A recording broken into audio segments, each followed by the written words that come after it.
오늘 우리가 함께 볼 말씀은 잠언 2장입니다.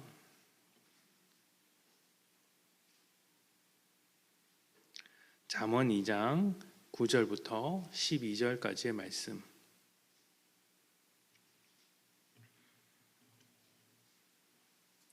잠언 2장 9절부터 12절 제가 봉독하겠습니다. 9절입니다. 그런즉 내가 공의와 정의와 정직 곧 모든 선한 길을 깨달을 것이라. 곧 지혜가 내 마음에 들어가며 지식이 내 영혼을 즐겁게 할 것이요 근신이 너를 지키며 명철이 너를 보호하여 악한 자의 길과 패역을 말하는 자에게서 건져내리라. 아멘. 세상에서 지혜라는 것은 이 세상을 살아가는 데 필요한 이치를 이해하는 데 중요한 것이라고 말을 합니다. 인간관계나 어떤 사업을 진행할 때 지식이 많은 것과 지혜로운 것은 우리가 다르다고 생각을 하죠. 지식이 많다면 또 똑똑하다는 평가를 받을 수는 있으나 살아가는 법을 모르니 충돌을 일으키는 경우가 많습니다.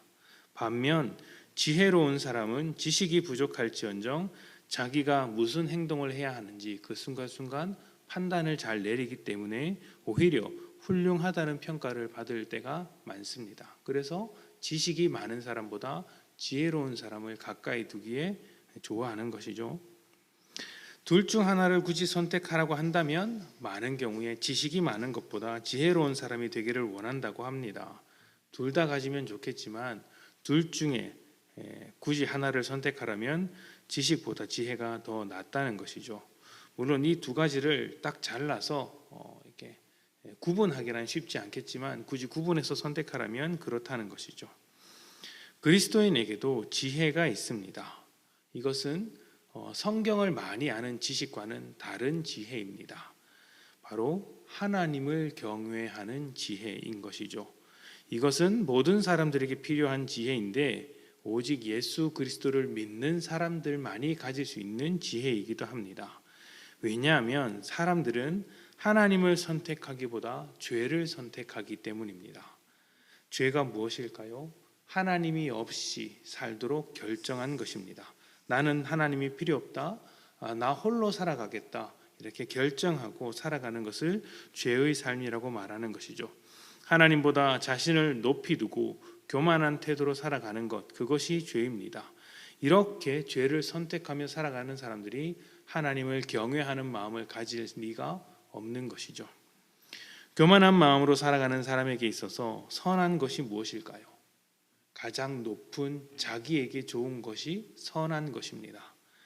자기 마음에 드는 것이거나 살아가는데 자기에게 조금이라도 더 도움이 된다면 그것을 선한 것이라고 이야기를 합니다. 자기 입맛에 맞는 음식이 선한 음식이고요. 자기 몸에 맞는 옷이 선한 옷입니다. 자기 기분에 드는, 자기 마음에 맞는 사람이 선한 사람이고 또 자기에게 유익이 되는 것들이 선한 일들이라고 말할 수 있는 것이죠. 그래서 이 세상은 자기에게 유익을 주는 돈과 같은 것들을 선한 것으로 착각하기도 합니다. 돈에는 선악이 없죠. 그런데 그것을 선으로 여기는 것은 돈이 나의 삶을 유익하게 만든다라는 착각 속에 빠져 있기 때문입니다. 자신보다 높은 것은 없으니 자기에게 만족을 주는 것이라면 모두 선한 것이라고 말하는 것입니다. 그래서 세상 지혜는 대부분 자기 만족에 치중되어 있습니다. 나를 기준으로 나에게 만족을 주는 것, 이것을 더 잘 얻고 쉽게 얻는 것이 세상의 지혜입니다. 스스로 만족하는 삶을 나쁘다라고 말할 수는 없겠지만 문제는 자기 만족을 위해 남의 만족을 빼앗는다는 것입니다. 공적인 마음, 공동체로서의 마음이 사라지는 것이죠. 어쩌면 우리 사회가 점점 개인주의화 되어가고 공동체가 해체되는 이유 중 하나가 바로 그런 것 때문은 아닐까 생각을 해봅니다. 자기 만족을 무엇보다 우선하는 데서 오는 부작용이 함께 살아가는 삶을 파괴시키고 있더라는 것이죠. 그래서 나를 생각하느라 아주 소중한 가족마저도 이렇게 멀리하는 경우를 종종 보게 됩니다. 물론 그렇게 살아서는 안 된다라는 것을 우리 모두가 알고 있기 때문에 좋은 것은 아니라는 것을 알기 때문에 우리 사회 안에서 적당한 타협을 봅니다. 법이나 제도를 통해서 또 사회적인 약속이나 도덕적인 규범을 통해서 우리는 공동체의 결속을 단단히 하려고 합니다. 자기 만족을 놓고 남의 만족을 빼앗는 일을 멈추자라고 이야기를 합니다. 그런데 잘 아실 것입니다. 그 공동체의 결속, 남을 위해서 살아가는 남을 위해서 자기 만족을 포기하는 것이 때로는 아주 작은 이익 앞에서 너무 쉽게 무너진다는 것을 우리는 잘 알고 있습니다. 하나님을 경외하는 지혜를 가진 사람은 자기 만족보다 하나님의 마음에 합당한 것을 쫓아갑니다. 그래서 우리는 진정으로 선한 삶을 쫓아갈 수 있더라는 것이죠. 자기 만족을 넘어 하나님이 기뻐하시는 삶을 살기 위해 나를 낮추고 상대를 높이는 삶을 살아가는 것이죠. 약한 자를 돌보고 마음이 상한 자를 돕습니다. 물론 이런 것이 때로는 내 삶에 손해를 끼치는 것과 같습니다. 하지만 그 손해가 우리가 하나님의 선하심대로 살고 있으며 세상은 하나님의 선하심대로 살고 있지 못하다는 강력한 증거가 되기도 합니다. 교회는 하나님을 경외하는 사람들이 모인 곳입니다. 그렇기 때문에 서로를 위한 선한 삶을 살아갑니다. 자기의 만족이 아니라 하나님의 만족을 위해 서로 돕는 것이죠. 자기 만족을 놓고 살아간다면 나는 나의 만족, 여러분은 여러분의 만족을 놓고 살아가느라 서로 충돌할 수밖에 없는 삶을 살겠지만 우리 모두가 하나님의 만족을 위해 놓고 살아간다면 저도 하나님의 만족을 위해 여러분도 하나님의 만족을 위해 각각 다른 모양으로 하나님의 만족을 위해 노력할지언정 그 방향은 같기 때문에 충돌할 수가 없는 것이죠. 그것이 우리가 가진 지혜의 힘입니다. 이때 필요한 것이 무엇일까요? 바로 오늘 말씀에 나온 대로 공의와 정의와 정직 곧 모든 선한 것을 깨닫는 것입니다. 이 선한 길을 깨닫는 것.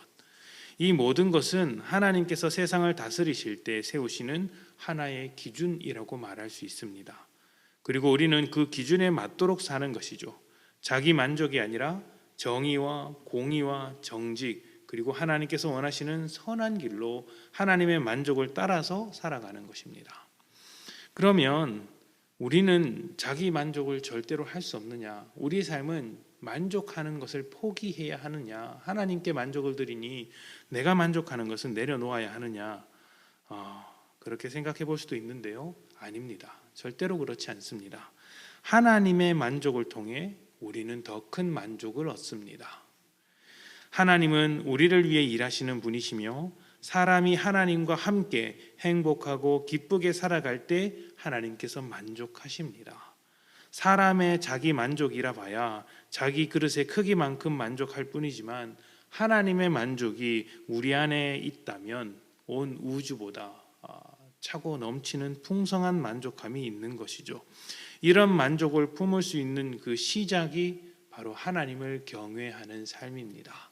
하나님을 경외하며 하나님의 만족이 어떤 것인지를 기억하고 우리 역시 하나님의 만족을 놓고 하나님의 마음을 따라 살아가는 것이죠. 그렇게 살아갈 때 우리 안에 풍성하게 맺히는 하나님의 만족, 하나님의 가치에 따라 충만한 삶을 살아가게 될 것입니다. 오늘 하루 하나님을 경외하며 하나님께서 만족하시는 삶을 살아가도록 합시다. 그렇게 살아갈 수 있다면 세상에서 얻을 수 있는 만족과는 비교할 수 없는 풍성한 하나님의 만족하심과 하나님의 기쁨이 우리에게 넘칠 것입니다. 함께 기도합시다.